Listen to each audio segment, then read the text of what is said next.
Welcome back. From a screaming eagle to a gentleman regal, from a boot to 10 salute, from a Southeast Asian region to the American Legion, a soldier who would in service of his country find a calling in carrying their fellow comrades fallen. Please join me in welcoming Staff Sergeant Glendricht J. Frazier, United States Army. Retired. Thanks for coming in, Sergeant. Okay, thank you. It's good to have you here. Thank you, sir. Now, you were speaking earlier, you mentioned a couple things that makes this very, very unique. Mm-hmm.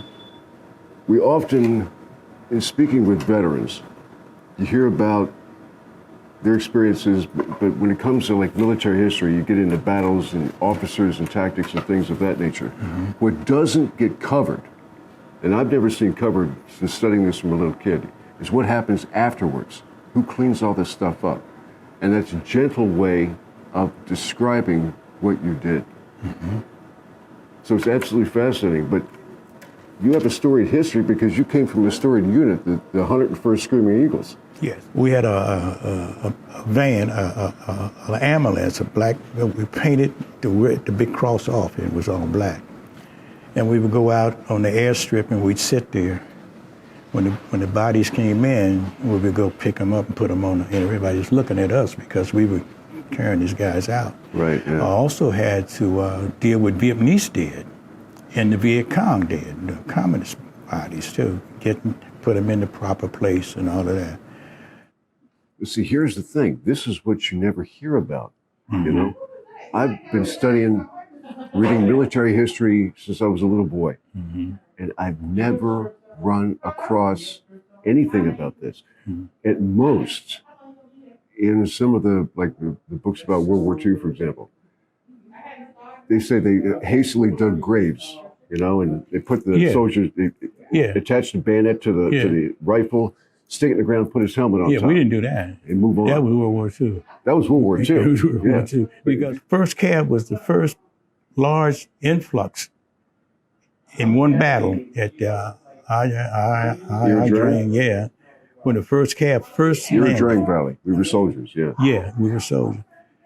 There were so many of them. We had reefer trucks with the bodies in them, you know, and we had to pull them out, and they was in all kind of conditions, you know. They were decomposing, there was maggots on them, and we had to wash them, you know, get the maggots off of them. Sidebar, I'm, full disclosure, I'm a kindred spirit with Sergeant Frazier because I'm a graduate of Mortuary Science College. I think I've told you that. My grandparents owned their own funeral home outside Washington, D.C. for about 35 years. Okay. And my sister and I both went to Mortuary Science College, so I know a good amount of what you're talking about. Okay. But here's the major difference, and it's as different as night is today. I was a young guy, and I was dealing mostly with elderly people. Okay. You know, people at the end of their life cycle. Nice. Yeah. You were dealing with people your own age. That's right. Guys that you served with. 2 people came through there that I knew. That's got to do something to you. Because the first Air Cav was originally 11 Air Assault Division.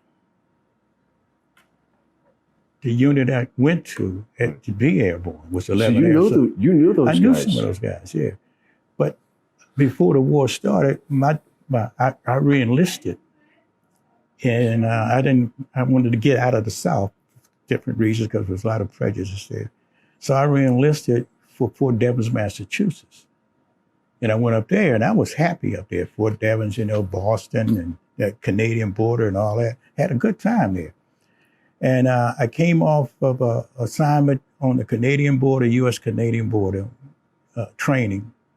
And when I got back from training, I had my field gear, my helmet, I turned my weapon in and all of that, and I went to my bay, my bunk.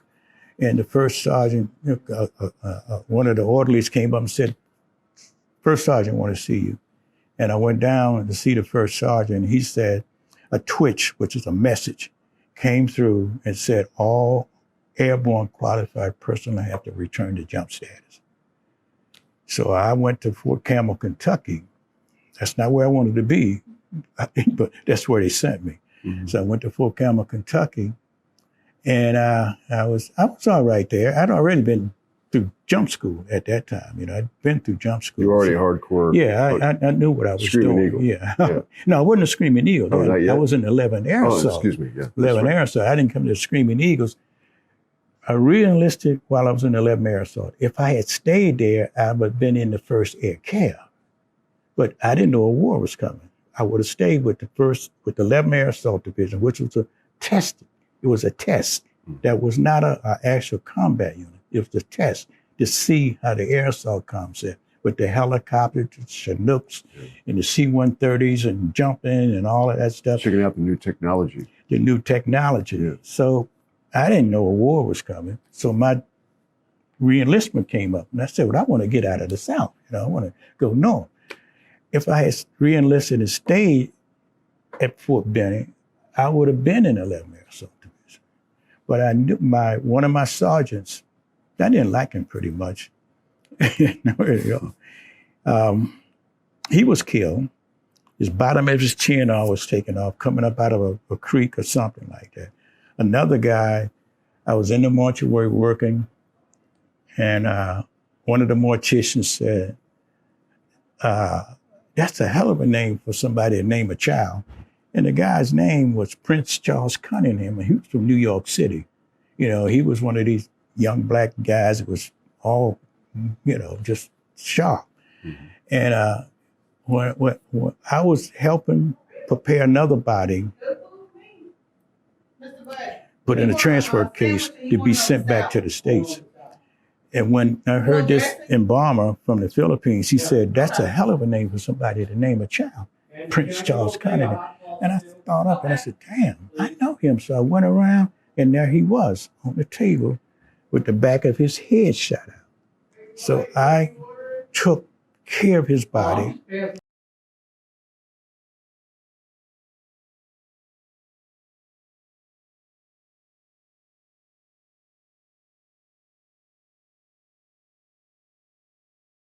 I was drafted in 1961,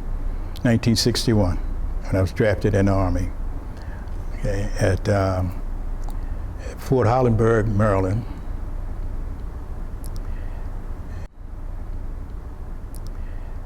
And after being sworn in, I was put on a train and sent to Fort Jackson, South Carolina. And that's where I received my basic infantry training. 8 weeks, I think it was.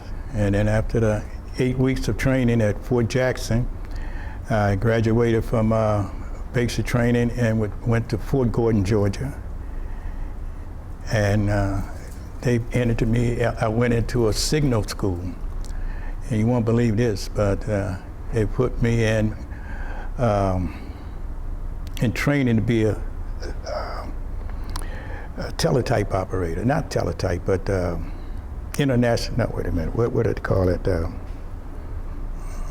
Teletype. Did it. Oh, Morse code. Morse code, okay. 2 weeks I stayed there, trying to learn, did it, da-da-da, did it, da-da-da, da-da-da, and writing it down, trying to learn it. I couldn't learn it.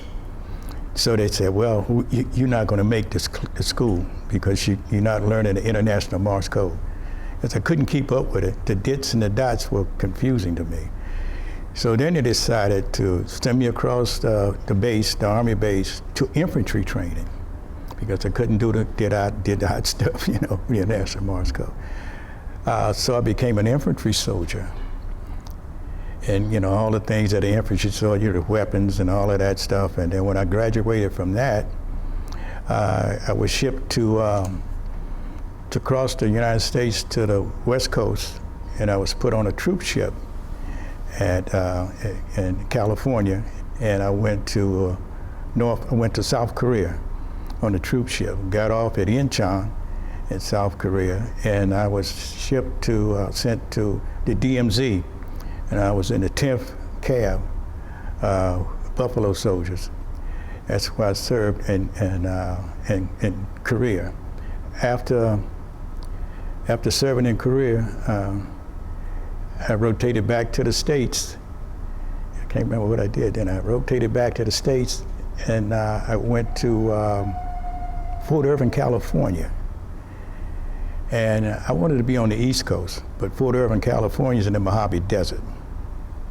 Nothing but sand, nothing but dust, no green, nothing, just the desert. And I was in an aggressor unit where we wore a different type of uniform, and our helmets had a thing on the top, because we were supposed to be playing the aggressors. They sent other units to that base to train the soldiers how to fight an aggressor unit. So all our uniforms were green, and our vehicles were green, not OD green, but a light green.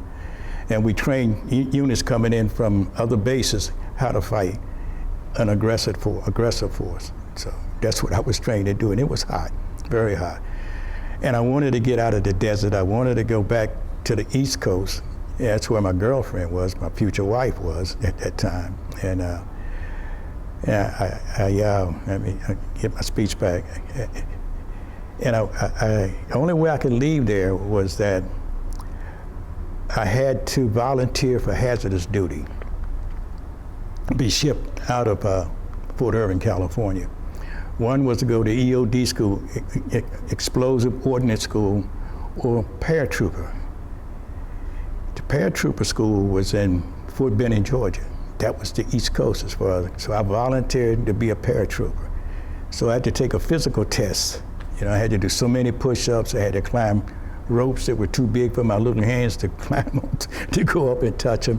I had to run a certain distance in a certain time frame, and do push-ups and chin-ups and sit-ups and all that, to prove that I was physically able to go to Fort Benning to be a paratrooper. So I passed all the tests.